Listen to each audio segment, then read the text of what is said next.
जय हिंद दोस्तों, मैं अतीक अली। तो एक बार फिर से आप लोगों का अपने YouTube चैनल CWA पर इंग्लिश के तीसरे लेक्चर में स्वागत करते हैं। तो जैसा कि आप लोग जानते हैं कि हम जो है इंग्लिश के 2 लेक्चर पहले से ही पढ़ चुके हैं। अगर अभी तक आप लोगों ने उन लेक्चर्स को नहीं देखा है तो जा करके उन लेक्चर को जरूर देखें। देखिए, समझते हैं। देखिए, जो है पहले लेक्चर में हम सेंटेंस तक हमने पढ़ा था, फिर उसके बाद हम सीधा चले थे पार्ट ऑफ स्पीच पे। अब फिर जो है हम सेंटेंस पे वापस आ रहे हैं, क्योंकि इसके आगे जो हम पढ़ेंगे उसके लिए पार्ट ऑफ स्पीच बहुत ज़्यादा जरूरी थे।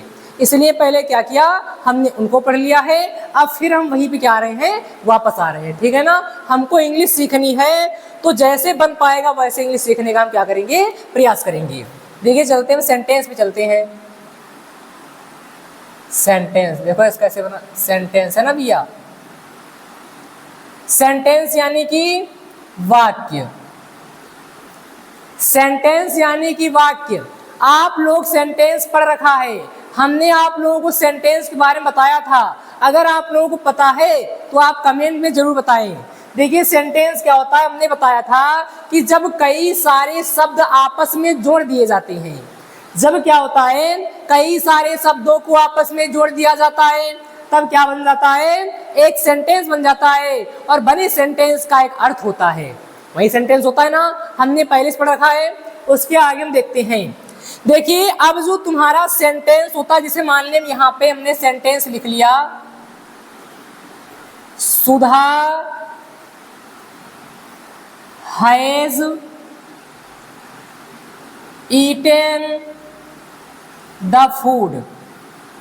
सुधा हैज ईटन द फूड, ये हमारा एक सेंटेंस है कि नहीं।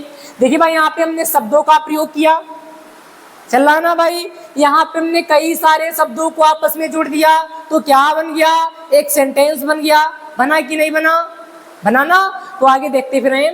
देखिए, जो सेंटेंस बनता है, ये जो हमारा सेंटेंस बनता है, अब ये जो सेंटेंस होते हैं ये 3 प्रकार के होते हैं। मुख्यतः अगर देखा जाए तो सेंटेंस जो है वो 3 प्रकार के होते हैं। कितने प्रकार के, 3 प्रकार के।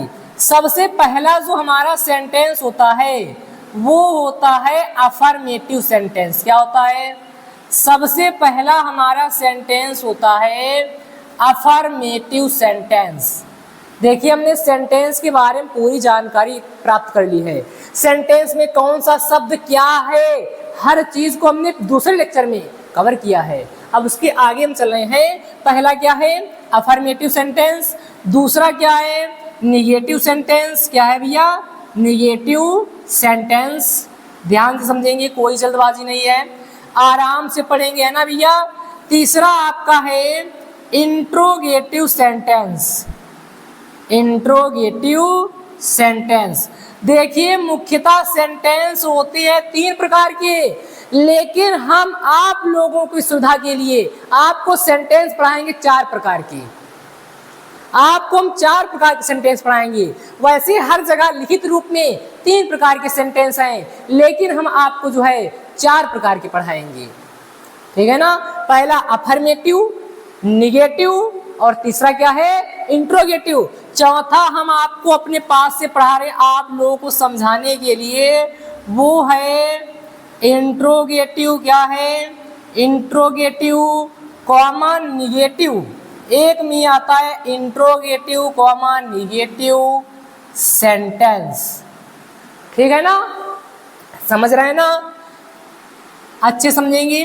देखिए, जो अफर्मेटिव सेंटेंस होता है इसको हम हिंदी में कहते हैं सकारात्मक वाक्य। क्या कहते हैं, सकारात्मक वाक्य कहते हैं।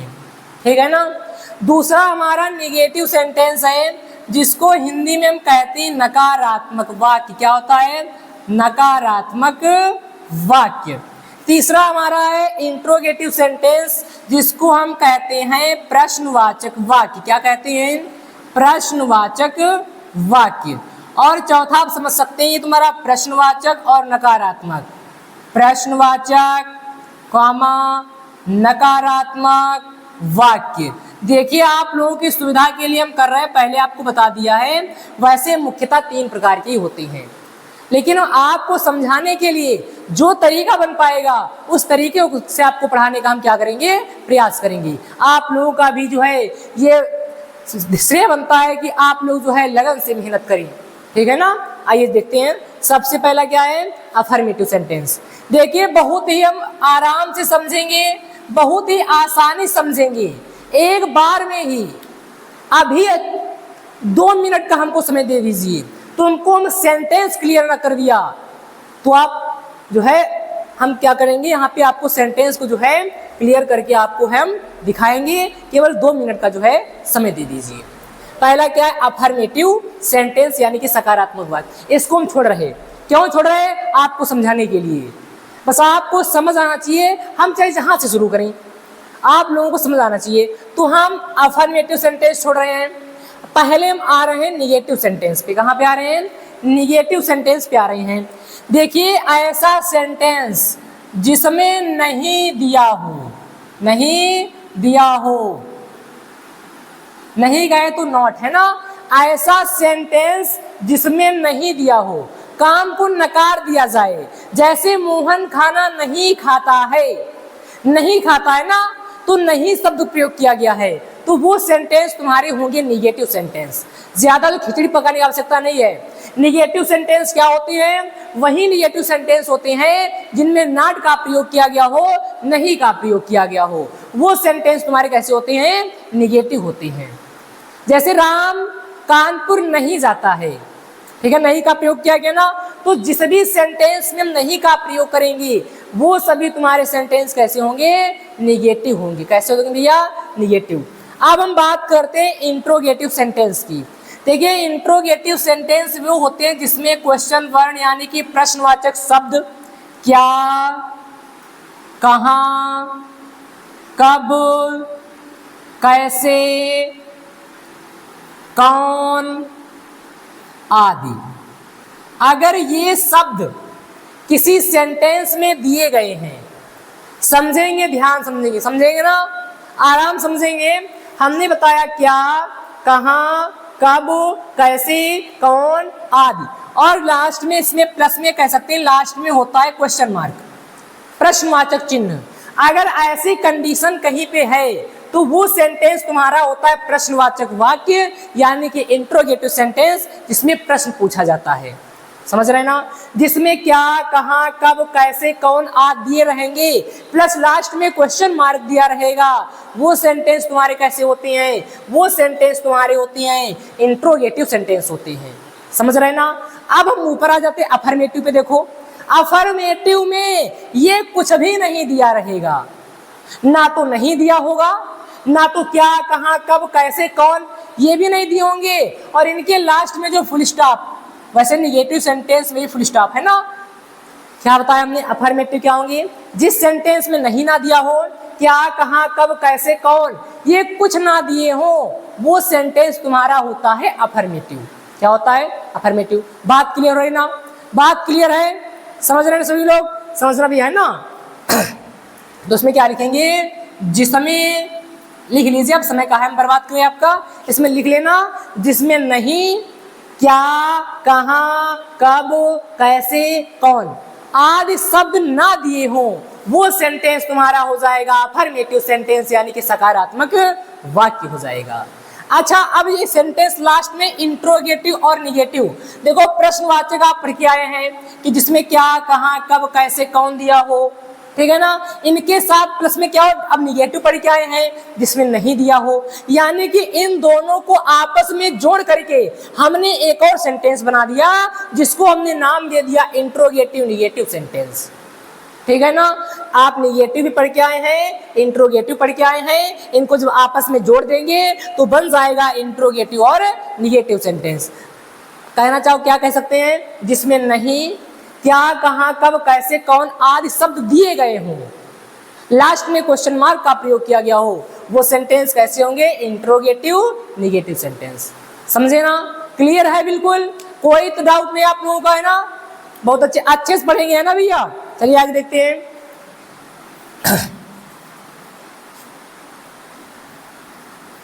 देखिए मेहनत करनी हमको है ना भैया, हमारे माँ बाप ने हमसे ये उम्मीद लगा रखी है कि जो हमारा बच्चा है वो पढ़ लिख करके बहुत आगे तक जाएगा, क्योंकि इस दुनिया में माँ बाप ही ऐसे हैं जो आपको कामयाब होकर, अगर आपको कामयाब होता हुआ देखेंगे तो प्रसन्न होंगे, बाकी दुनिया प्रसन्न नहीं होती। अगर आप कामयाब हो भी जाते हैं तो ये दुनिया प्रसन्न नहीं होगी। लेकिन आपके जो माँ बाप हैं उन्होंने ईश्वर से विनती की है, पता नहीं कितने व्रत रखे होंगे कि हमारे बच्चे को कामयाबी मिल जाए। तो हमको अपने माँ बाप की उम्मीदों पर खरा उतरना है, उनके सपने को पूरा करना है। हमारे माता पिता ने हमारे लिए बहुत संघर्ष किया है, इसलिए हमारी जिम्मेदारी बनती है कि बुढ़ापे में हम उनको आराम दें। जैसे हमको हमारे माँ बाप ने राजकुमार की तरह हमको जो है पाला पोसा, अब खुद थोड़ा कम खाना खाया, आधा पेट खाना खाया, कम कपड़े पहने, कम शौक किए, लेकिन तुम लोगों को हर शौक पूरा कराया, जो भी मांगा समय पे मिला। तो अब हमारी जिम्मेदारी बनती है कि हम भी अपने माँ बाप को एक राजा रानी बना के रखेंगे, ये हमारी जिम्मेदारी है। करेंगे ना? चलिए देखते आगे।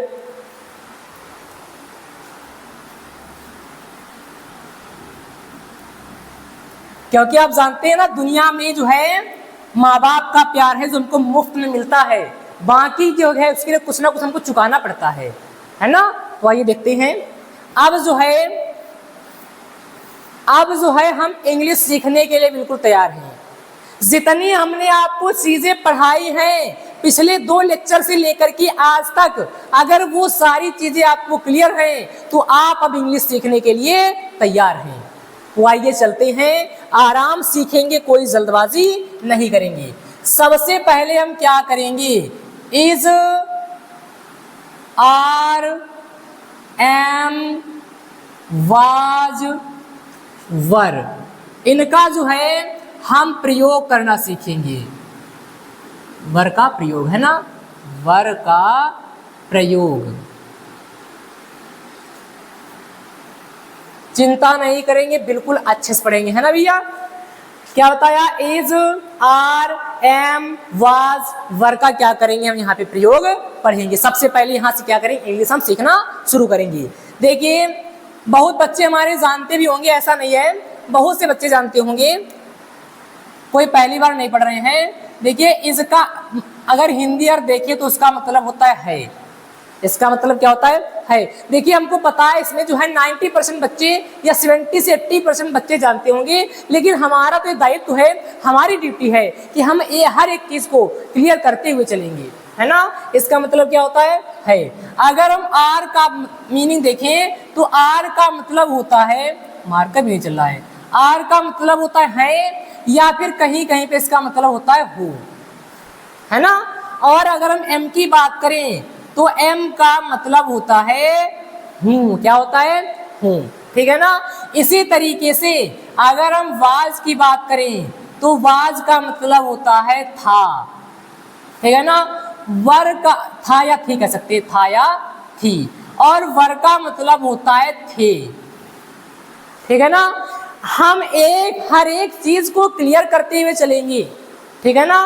तो इसका मतलब है, आर का मतलब है, एम का मतलब हूँ, वाज का मतलब था थी, वर का मतलब थी।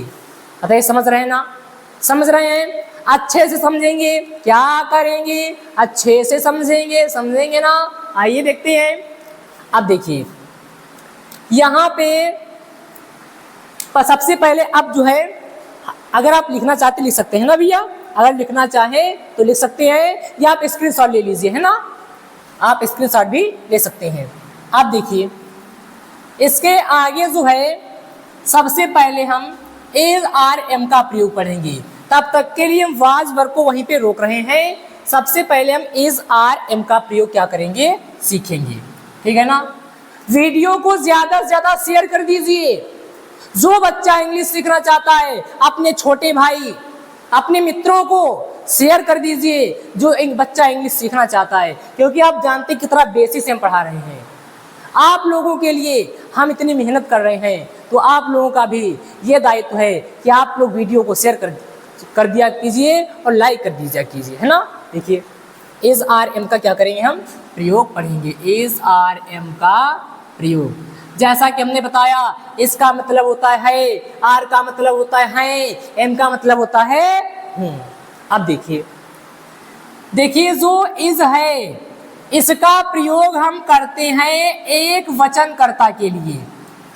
एक वचनकर्ता के लिए क्या करते हैं, एक वचन कहें तो सिंगुलर, एक वचन को इंग्लिश में हम कहते हैं सिंगुलर, ठीक है ना। इसका प्रयोग हम करते हैं एक वचन के लिए। आर का जो प्रयोग हम करते हैं वो करते हैं बहुवचन के लिए। काहे के लिए, बहुवचन के लिए, बहुवचन के लिए करते हैं, यानी कि प्लूरल के लिए करते हैं ना। और एम का जो प्रयोग है वो आई के साथ किया जाता है। किसके साथ, आई के साथ क्या किया जाता है, एम का प्रयोग किया जाता है, ठीक है ना। समझ रहे हैं ना, समझ में आ रहा है, क्लियर है अच्छे से, बिल्कुल ध्यान से पढ़ेंगे ना भैया। अब देखिए, अब हम यहाँ पे एक तुमको और क्लियर कर दें कि एक वचन और बहुवचन क्या होता है। वैसे हमारे बच्चे इतने समझदार हैं कि एक वचन और बहुवचन में डिफरेंस समझ सकते हैं, लेकिन हम फिर भी बताएंगे। क्यों बताएंगे, क्योंकि बहुत से बच्चे जो नहीं जानते होंगे वो आए होंगे क्लास देखने, है ना। तो हमारा कर्तव्य है कि हम हर एक चीज को क्लियर करते हुए चलें। तो देखिए हम सिंपल सा बताते हैं, ज्यादा हम खींचते नहीं पकाते। एक वचन संख्या में अगर एक तो एक वचन, एक से अधिक तो बहुवचन। क्या बताया कि अगर संख्या में एक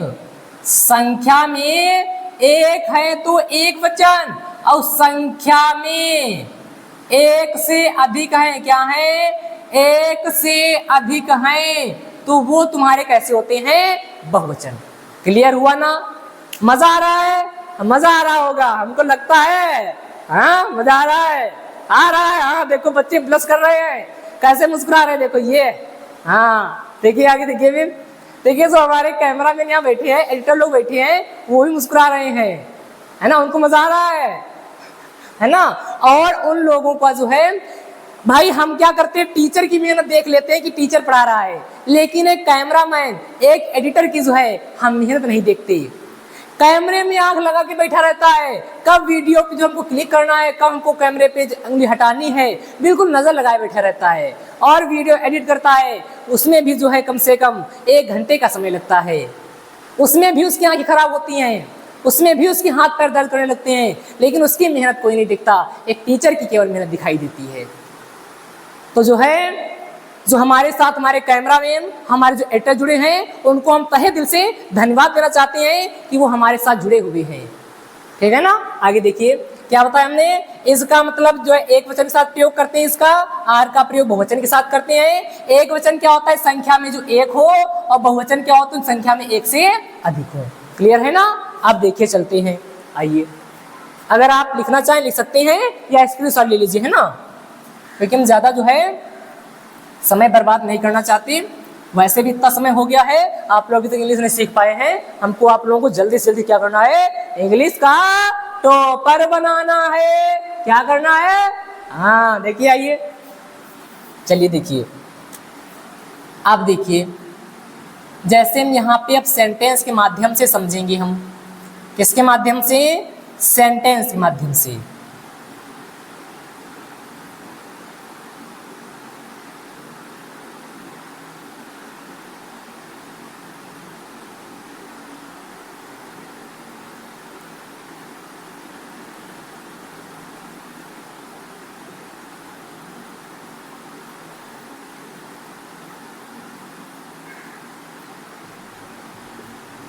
देखिए हर एक चीज हम क्लियर करेंगे, हर प्रकार का सेंटेंस लेंगे और हर प्रकार से सीखने का प्रयास करेंगे। अगर आप लोग हमारे साथ जुड़े हैं तो बहुत सही जगह आए हैं, आप लोगों को अवश्य लाभ मिलेगा, आप लोगों को अवश्य लाभ मिलेगा।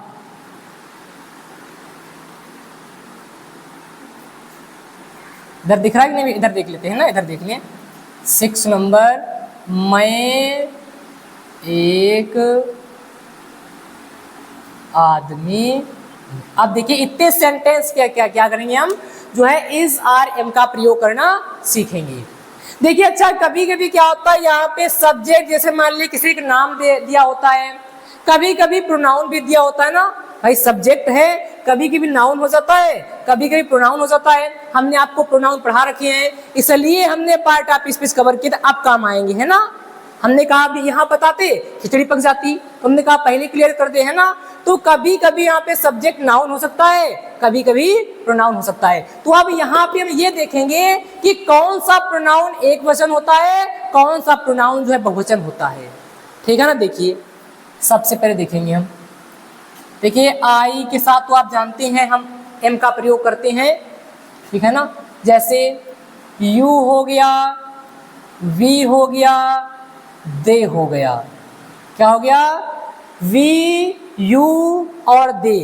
अगर हम इनकी बात करें तो ये तीनों जो तुम्हारे होते हैं ये बहुवचन प्रोनाउन होते हैं। कैसे होते हैं, बहुवचन प्रोनाउन होते हैं, यानी कि प्लूरल प्रोनाउन होते हैं। कैसे होते हैं, प्लूरल प्रोनाउन होते हैं। इनके साथ क्या करते हैं, हमेशा इज का प्रयोग करें, सॉरी आर का, काय का प्रयोग करेंगे, बहुवचन है ना, इसके क्या करेंगे हम, आर का प्रयोग करेंगे, ठीक, क्लियर है ना। और देखिए जैसे ही हो गया, सी हो गया, इट हो गया, या किसी का नाम हो गया, नेम है ना, किसी का भी नाम, चाहे पक्षी का नाम हो, है ना भाई, किसी आदमी का नाम हो, किसी जानवर का नाम हो, ये सभी नाम में आ जाएंगे। तो ये सभी तुम्हारे रहेंगे एक वचन। कैसे रहेंगे, एक वचन। इनके साथ हमेशा क्या करेंगे, हम इसका प्रयोग करेंगे। और हमने आपको बताया कि आई के साथ जो है हम क्या करेंगे, एम का प्रयोग करेंगे। काय का प्रयोग करेंगे, एम का प्रयोग करेंगे। देखिए हिंदी में जानते हो तो यू का मतलब होता है तुम, क्या होता है, तुम। वी का मतलब होता है हम, दे का मतलब होता है वे, ही का मतलब होता है वह, लेकिन पुल्लिंग क्या होता है, पुल्लिंग होता है, पुल्लिंग, ठीक है ना। सी का मतलब भी वह होता है, क्या होता है, वह, लेकिन स्त्रीलिंग क्या होता है, स्त्रीलिंग। यानी कि अगर वह में लड़का है तो ही लगेगा, अगर लड़की है तो क्या लगेगा, सी लगेगा, ठीक है ना। और यहाँ पे छूट रहा है, जिसे मान लिया दिस भी होता है, क्या होता है, दिस या दैट होता है, वो भी इसी में आ जाते हैं तुम्हारे। उनके साथ भी क्या लगता है, इज लगता है, ठीक है ना। दिस का मतलब होता है यह, दैट का मतलब क्या होता है, वह, ठीक है ना। बात क्लियर है, इतनी बात अगर तुमको क्लियर है तो आप इधर सेंटेंस बनाने के लिए तैयार हैं, बिल्कुल अच्छी तरीके से आप तैयार हैं। अगर आप चाहें तो उसको लिख भी सकते हैं, ठीक है ना भैया, तो नोट कर लिया ना। अब देखिए बहुत से बच्चों का कंफ्यूजन यहाँ रहता है, क्योंकि यहाँ पे वह की मीनिंग उनको तीन मिल जाती है, एक ही माने वह, एक सी माने वह, एक दैट माने भी क्या होता है, वह। अब इसमें बहुत सारे बच्चे कंफ्यूज रहते हैं कि कहाँ पे हम कौन सी मीनिंग लगाएं। देखिए अगर कोई लड़का है, ठीक है ना, तो वहां पे हम ही का प्रयोग करते हैं, वह के संदर्भ में, है ना। अगर लड़की है तो हम सी का प्रयोग करते हैं। और अगर कोई निर्जीव वस्तु है, कैसी है, निर्जीव वस्तु है, तो वहां पे हम क्या करते हैं, दैट का प्रयोग करते हैं। काहे का, दैट का प्रयोग करते हैं, ठीक है ना, क्लियर है। अब चलिए चलते हैं, देखिए सेंटेंस है राम एक लड़का है। अब इस तरीके से सेंटेंस को बनाने के लिए हमने खुद एक फार्मूला बनाया आप लोगों के लिए, एक ट्रिक बनाया है इस तरीके सेंटेंस बनाने के लिए। अच्छा अब ये बताएं हमको, आप लोग कमेंट बताएंगे कि ये सेंटेंस अफर्मेटिव है कि निगेटिव है, बताइए। अभी हमने बिल्कुल जस्ट पहले पढ़ा था अफर्मेटिव है ना, क्योंकि ना तो इसमें नहीं दिया है, ना तो क्या, कहां, कब, कैसे, कुछ भी नहीं दिया है। सेंटेंस कैसा है, अफर्मेटिव। तो ये जो फार्मूला हमारा रहेगा, जो हमारा ट्रिक रहेगा, ये अफर्मेटिव सेंटेंस के लिए रहेगा। किसके लिए, अफर्मेटिव सेंटेंस के लिए रहेगा। अगर आप लोगों को ये सेंटेंस आते हैं फिर भी पढ़िए, देखिए कि हम छोटे बच्चों को किस तरीके से सिखाएंगे। फिर आपके घर में नन्हे मुन्ने बच्चे होंगे, उनको दिखाएं वीडियो कि हम किस तरीके से सेंटेंस बनाते हैं। भाई हमको तो आते हैं, लेकिन हमको ये तरीका नहीं पता कि हम बच्चों को कैसे सिखाएं, छोटे बच्चे जो होते हैं, है ना। तो अगर आपके घर में छोटे बच्चे हैं तो उनको भी दिखाएं, क्योंकि यहाँ से बहुत फायदा मिलेगा, बच्चा सीख जाएगा, हम आपको गारंटी देते हैं। देखिए क्या होगा भाई, उनको नंबरिंग तो करना आते होगा, 1 2 3 4 करना आता होगा ना। अगर इतना ही आता है जान लो, सीख जाएंगे वो भी इंग्लिश सीख जाएंगे।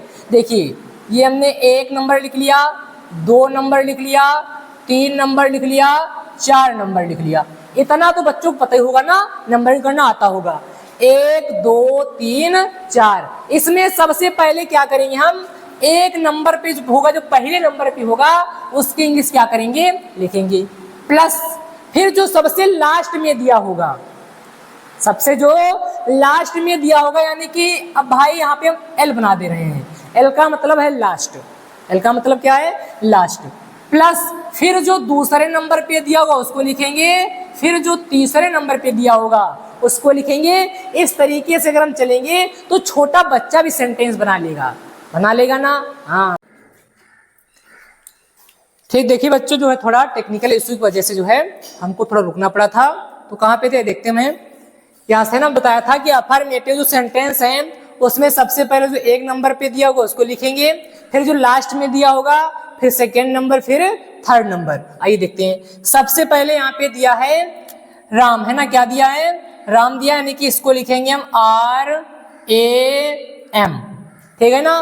फिर लास्ट में क्या दिया है, अभी हम जस्ट पहले पढ़ा था है को क्या कहते हैं, इज, है ना, क्या कहते हैं, इज। और राम एक वचन भी है, राम एक वचन है ना। ये देखिए यहाँ पे नेम जो है एक वचन में आते हैं, इसका प्रयोग करते हैं, तो यहाँ पे क्या आ जाएगा, इज क्या हो जाएगा, इज। फिर उसके बाद जो है सेकेंड नंबर पे क्या है, एक, तो एक की क्या होती है, ए। फिर थर्ड नंबर पे क्या, लड़का, लड़का की क्या होती है, बॉय होती है, क्या होती है, बॉय। पता है, समझ रहे हैं ना, कितने आसानी समझा रहे हैं, आप लोगों को समझ में आ रहा होगा, है ना, समझ आ रहा है ना। चलिए देखिए, वह एक घर है। अब देखिए यहाँ पे वह मीनिंग आई है, हमने बताया वह की वह जो है इसकी मीनिंग 3 होती हैं, एक ही, सी और दैट। हमने बताया अगर निर्जीव होगा तो दैट का प्रयोग करेंगे। अब बताइए घर निर्जीव है कि नहीं, है ना, तो वह के लिए हम यहाँ पे लगाएंगे दैट, क्या लगाएंगे, दैट, यानी कि एक नंबर पे दैट, लास्ट में है की क्या होती है, इज क्या होती है, इज। फिर क्या है, सेकेंड नंबर पे ए हो जाएगा, है ना, लास्ट थर्ड नंबर पे क्या, घर की क्या होती है, होम, ठीक है ना। फिर क्या है, यह एक फूल है, यह की क्या होती है, देखिए यह की होती है दिस, दिस माने क्या होता है, यह होता है। एक नंबर पे क्या है, यह है, यह की क्या होती है, दिस। लास्ट में है, पता है, इस लगेगा, ठीक है ना। थर्ड नंबर, सेकेंड नंबर पे क्या है, एक है, तो एक की क्या होती है, एक। थर्ड नंबर पे फूल है, फूल की क्या होती है, फ्लावर होती है, क्या होती है, फ्लावर होती है, ठीक है ना। फिर देखिए, अब देखिए, यह वह एक लड़का है। अब यहाँ पे लड़के की बात आ गई है ना, बताया था लड़का है तो ही लगाएंगे, लड़की है तो क्या लगाएंगे, सी, तो यहाँ पे क्या लगेगा, ही। फिर लास्ट में इज है, सेकेंड नंबर पे ए लगेगा, थर्ड नंबर पे क्या हो जाएगा, बॉय हो जाएगा, ठीक है ना, समझ रहे हैं। फिर देखिए वहां एक लड़की है, अब लड़की की बात है, क्या लगाएंगे, सी लगाएंगे, क्या लगाएंगे, सी लगाएंगे। फिर क्या आएगा, इज आएगा, फिर सेकेंड नंबर पे ए, लास्ट में हो जाएगा गर्ल, क्या हो जाएगा, गर्ल। एक सेंटेंस यहाँ दिया है, मैं एक आदमी हूं, तो मैं की क्या होती है, आई होती है ना पहले नंबर पे, लास्ट में क्या, हूं की क्या होती है, एम होती है, या कह सकते हैं आई के साथ एम लगाते हैं, जो भी तरीका समझ सकते हैं ना। तो आई एम, एक की ए, आदमी की मैन, ठीक है ना, समझ रहे हैं। अब यहाँ पर एक एग्जांपल हम और देखेंगे, बहुवचन वाला, है ना, यहाँ पे लिखते हैं, देखो यहाँ पे आर वाला कहीं पाया नहीं ना। जैसे हम यहाँ पे लिख ले, तुम एक अच्छे लड़के हो, ठीक है ना। तुम की क्या होती है, यू, भाई फर्स्ट नंबर पे तुम है ना, यू लग जाएगा।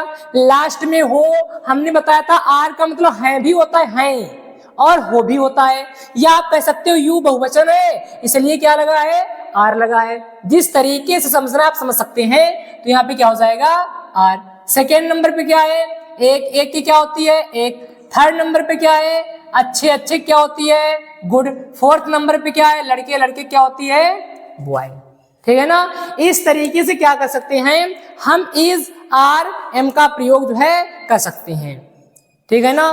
तो हमको लगता है जितना रखना चाहिए, है ना, इतना रखना चाहिए ना भैया, क्योंकि भाई ज्यादा भी हो जाएगा तो आप लोग ऊपर जाने लगेगा, है ना। हमारा उद्देश्य बस समझ में आना चाहिए, ठीक है ना।